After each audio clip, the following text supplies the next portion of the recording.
نحمدہ و نصلی علی رسول الکریم اما بعد۔ تین کام باعث حفاظت اور باعث خیر و برکت ہیں، جس کی وجہ سے انسان ہر قسم کے پریشانیوں مصیبتوں سے محفوظ رہے گا۔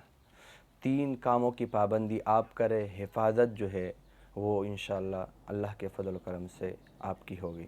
سب سے پہلا کام یہ ہے، آپ جب بھی گھر جائیں یا جو ہے دکان جائیں، کارخانے جائیں، جہاں پر آپ کا جو ہے تجارتی وغیرہ جو بھی معاملات وغیرہ ہے، سب سے پہلا کام آپ یہ کریں، دکان کھولتے ہوئے آپ بسم اللہ پڑھیں۔ اگر گھر جاتے ہوئے جو مسنون دعا ہے گھر کی، آپ وہ پڑھیں۔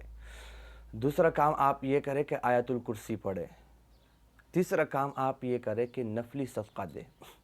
مثال کے طور پر آپ دکان گئے، اس میں سے اپنی وسعت کے مطابق 10 روپے، 20 روپے، 50 روپے، 100 روپے روزانہ کے حساب سے آپ 3-4 مہینے اس پر عمل کر کے دیکھیں، انشاءاللہ فائدہ آپ کے سامنے ہوگا۔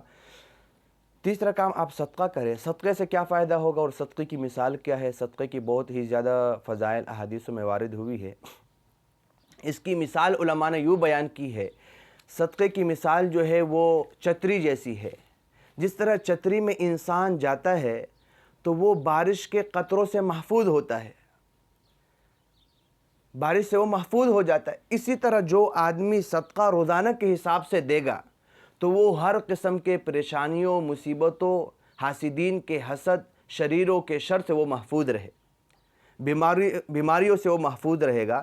تو لہذا یہ تین کام آپ کے ذمے ہیں۔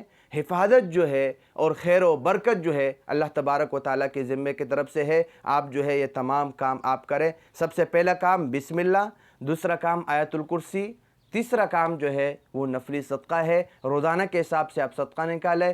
دو شرطیں اور ہیں، دو شرطیں اس حوالے سے ہیں، آپ کی مال کی بھی حفاظت ہوگی، ہر قسم کی پریشانیوں سے آپ محفوظ رہیں، مال حرام کا نہ ہو۔